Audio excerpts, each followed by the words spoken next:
yesterday, mate. So it's always a big day. It's always a big announcement, isn't it? Do you actually get nerves about it yourself or not? I wouldn't say nerves, Marty. It's actually, to be fair, the actual announcement of the squad's probably the easiest thing. It's getting to the point that you're right, the 36 names down is the hard part. So, but look, it's a lot of mixed emotions, really feeling for the guys that haven't made it, but really excited about the team that we've got and can't wait to get to work.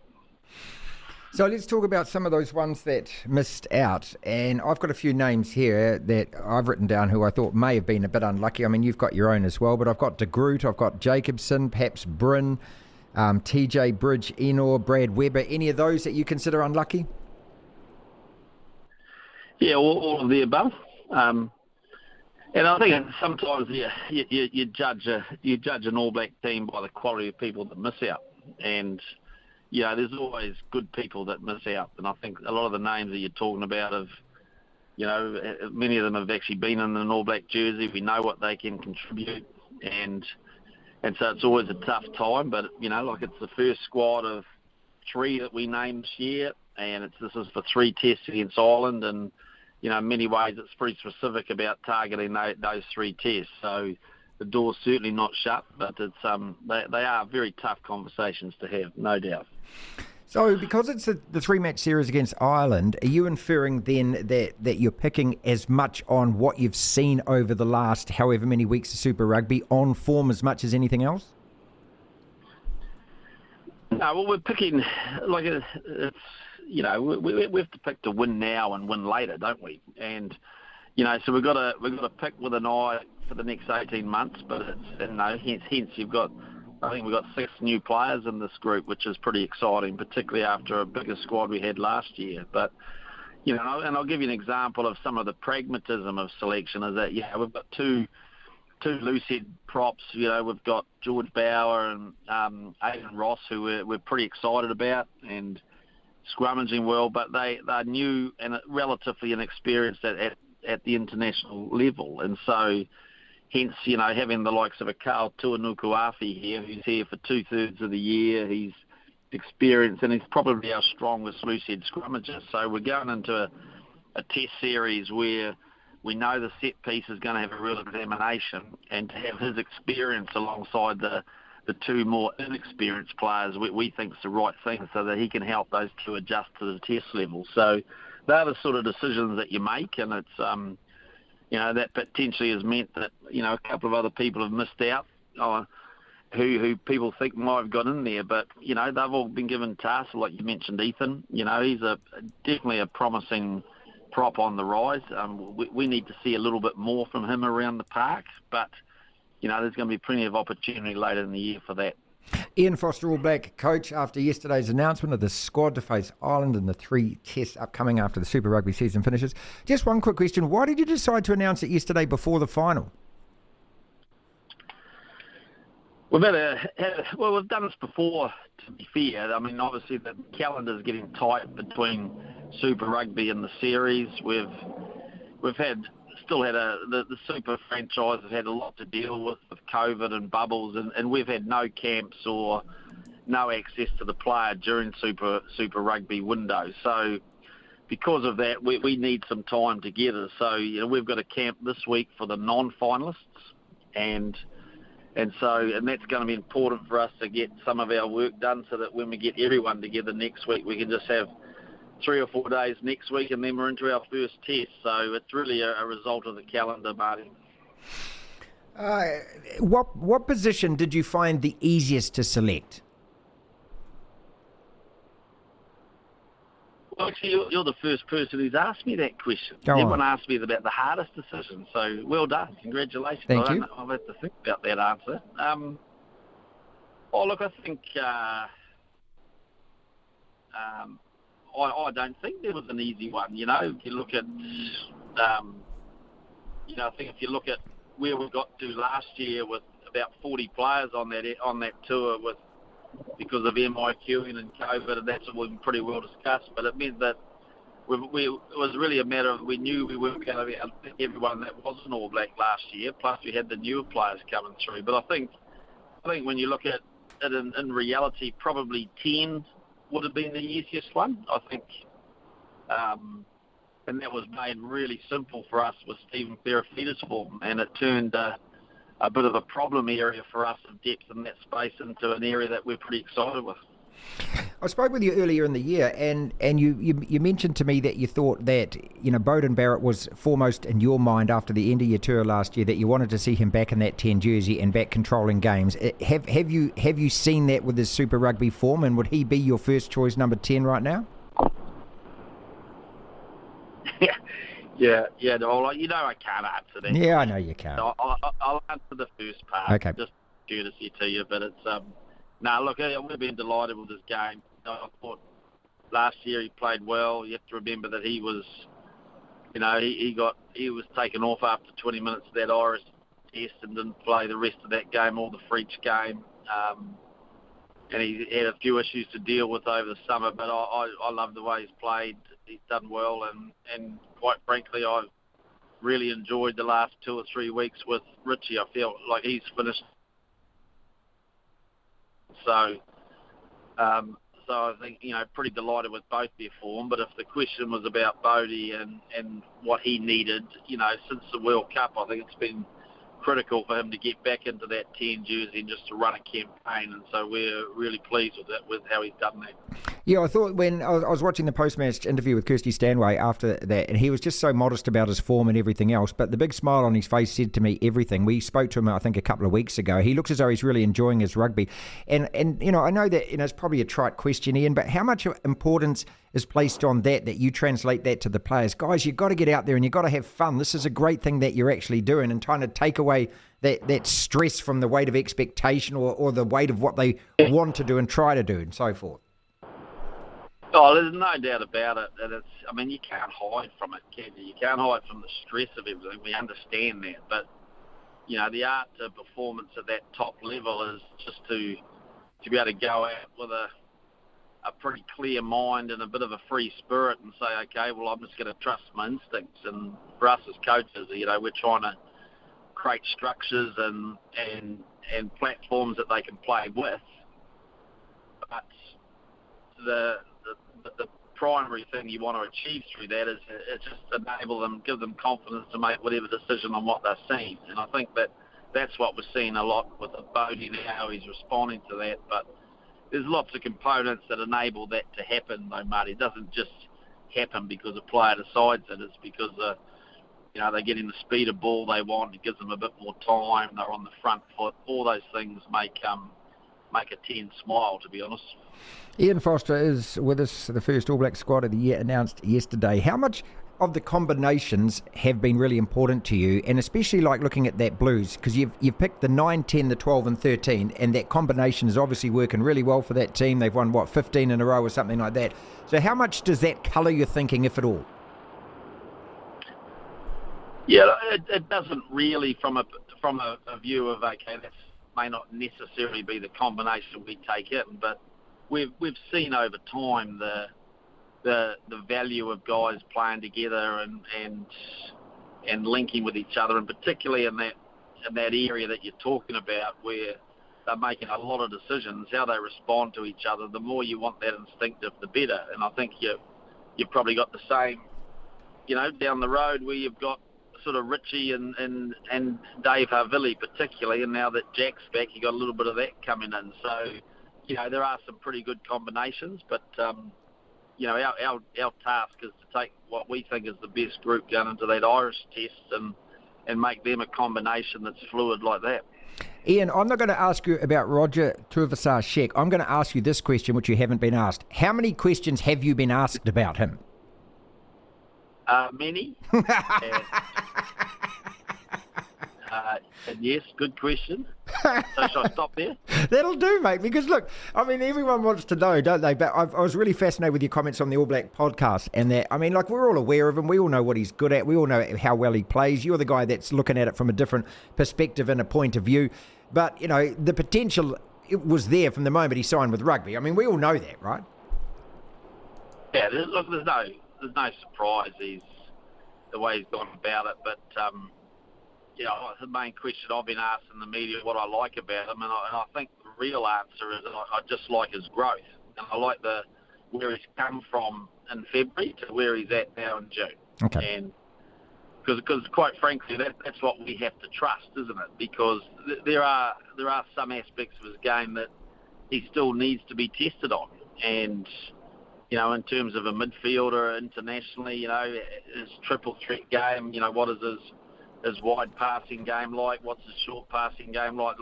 We've seen glimpses of it, but not under a intense sort of pressure on a regular week in, week out basis yet. So, but what we have seen is his defence, his ball carrying stuff has been great. He's getting smarter at the breakdown and get a little bit more instinctive there. And so we're trusting the progress that he's made the last 3 or 4 months. Ian, what do you want from you? So after the last couple of years where it's been just so COVID interrupted and everything else, you've added another couple of people. You've added Joe Schmidt. You've added Mike Cron to the coaching group as well. What do you want from yourself? What are you asking yourself, especially in this first series back? Yeah, well, I'll clarify that. We haven't added what you've just said. We've, in many ways, like Joe Smith is coming in as a selector because Foxy's retired at the end of the series, so that's a reasonably straight replacement, even though Joe will do a little bit more working behind the scenes with us. Okay. Chrono has been a resource for Plum and Fiki, just like he is currently for the Black Ferns and just about every club in New Zealand. You know, Yep. He's an old master, and they're just tapping into him. So Chrono's not joining our coaching group. But what it does reflect is that we want to learn and we want to grow, and we felt that in the last 2 years, basically we've got a new coaching group. It's been chucked together at a time that everything we've done has been so unusual compared to how we've had to do it before, and we've been dealt with a lot of away games. We've been dealt with restrictions of movement, hotels, MIQs, all sorts of stuff, and it's probably limited the ability for us to do a lot of professional development and to add some value to the coaches, because we've got to keep growing as well. And so adding, having resources around the group is about, we've identified a few areas. We need to improve our skill level. We need to improve the speed of our game, because I want to play faster. And so what does it need out of me, which is your question? Yep. We fundamentally believe are important for us for the next 18 months is that we stay true to and don't get distracted. We want to be a fast, aggressive, skillful rugby team. And when teams stop us doing that, then it turns into the bun fight we don't want. So we've got to get better, and we've got to be uncompromising in that space.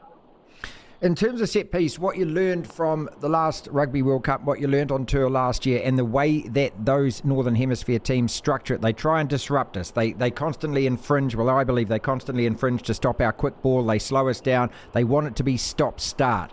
Do you have to rethink that as well? Because it's okay to want to play fast, but these teams are trying their very best. I don't have to tell you this to stop us doing that. Yeah, there's no doubt about it. That's where they target, and they target not only that, but they target, I guess, a physicality. We've seen the last 3 or 4 years that teams are actually using a hard ball carrying game, close quarters, to really challenge us defensively in those around the edges of the ruck, and that's an area we've got to get better at. There's no doubt, and we know that we're good in those spaces. We know that. Like set piece, we know statistically we're one of the best set piece teams in the world. What we do know is that if we lose a game, it's generally because teams have played and targeted that space, and we haven't performed up to the level that we need to, or they've perhaps overperformed. So we've been given a really good indicator where teams want to play well against us, and so we've just got to keep, like I said, we've just got to get more skillful, more aggressive, and in those areas, because that's our Achilles heel when things aren't going well. Ian Foster with us. A couple more questions. I'll let you go, and I always thank you so much for your time, mate. Sam Cane, I love hearing the word captain beside his name, and I know there's been a lot of talk about this. You're in touch with him a lot more than the rest of us obviously are. Where is he at, and are you confident that he'll be fully fit for that series? Yeah, really confident. I thought little cameo last week was actually pretty good for 25 minutes or whatever it was. So he's back from his knee. We've got a couple of weeks to really get on top of that. He's one of the guys who had COVID. He's had sort of a gastro bug. So he's had a few things chucked at him the last 6 weeks. We know, but a lot of faith in him. And it's, I flagged it back in 2020, Marty, where I felt that he was the guy to captain this team. Mm-hmm. Still believe that clearly. Last year he was out with injury and came away on the end of year tour where we were only targeting 1 or 2 games at the end to get him right, and so we didn't give him the captaincy then. But I love his attitude. He's a big time player in test matches, and more importantly for us, he helps drive a degree of honesty and frankness in our environment that is so important to us. I know a lot of people are going through lists, and I've been reading them on the web so far already about the unlucky players. Can I mention one that no one has actually mentioned? His name is Ethan Blackadder. Would he have been in your squad? Yes, he would have been. Yeah. Are there any other injury concerns that you've got at the moment? Obviously, you're holding your breath for the final. Yeah, well, look, we've got, obviously with Joe Moody, Ethan Blackadder, Anton Leonard-Brown, we've got 3 guys out. 2 of them for the year, and it looks like Anton could be back for the Northern Hemisphere tour at the latter part. So that puts an interesting dynamic on the midfield through this year. I think injuries within the group that we've just named, the 2 guys that are probably niggling that we're clear on at the moment are Aaron Smith and Geordie Barrett. They've both progressing well. Geordie with a knee and Aaron with a groin. But until we actually meet on Wednesday, it's part of the reason with this camp on Wednesday, Thursday, Friday is to learn as much about where the players are at as possible, get our medicos with their hands on them and actually start getting some real assessments in that place. So the other 2 that it's going to be a little bit touch and go apparently. Is that Geordie the fullback Barrett or Geordie the second 5 Barrett? Well, you tell me. I'm not sure which particular bandwagon. What bandwagon were you on this year, buddy? I am on wherever the Hurricanes coach wants to play him and wherever the All Black coach wants to play him. That's the bandwagon I jump on, mate. Yeah, well, there you go, and that's a truism for me too. I think that he. Look, I've got no issues what the Hurricanes did, and they did what they did. Geordie has always been quite keen to try to go back to 12. He played there a lot. I said to him, we've got no issues. It gives us some further options, particularly if it's not in a starting role. It does give us ability of a different conversation when we make up our bench about our coverage. But what I did say is if you're going to stay at 12 for a long, long time, you better do a blinking good job of it. So, he's obviously done the job. I don't really think he's done enough to put himself at the top of the queue as an All Black starting 12. And I did love what he did at 15 last year. And I guess if I give you a little bit of a bigger picture, you going into a World Cup, into the international game, it's not Super Rugby. You have to have specialists who can deal with high balls. You've got to have a really good kicking game from those back 3, and they do get asked a lot of physical questions, and I think he certainly ticked a lot of those boxes last year at fullback, and I can't see that changing a lot. Oh, mate, this is a great time of year, isn't it? I've talked to you about this before. I get goosebumps, just hearing the names and just thinking, imagining in my own head what it must feel like when you get named in that team. And so did the players find out on the tally, like when it was announced, or did they all get tapped beforehand? No. The ones who, the guys who are close or have been All Blacks that are going to not get the news they want, they get a heads up early, but everyone else finds out on the time. And part of the joy for me is I get to do the one lot of phone calls before the announcement, but I do get the chance later, probably later in the day, to actually touch base with them once it's settled in with the new boys that they actually are now and named in the All Blacks. Well, I hope that, they've got your name on their phones. I hope it just doesn't come up as a random and they just go, oh, no, we'll leave that one. Yeah, well, most of the new boys don't exactly have my name and number on autosave number one party, so it does take a little time to get through to them at times. Yeah, well, there's all those other social medias I know you're all over. You can TikTok and you can Snapchat and you can do all those other things, mate. I'm not sure what you're talking about. Hey, always a pleasure. Thank you so much for giving us so much time as always. And thank you so much on a personal level for all the kind messages that you gave me. They mean a lot to me. I really appreciate that. No worries. Great to see you back.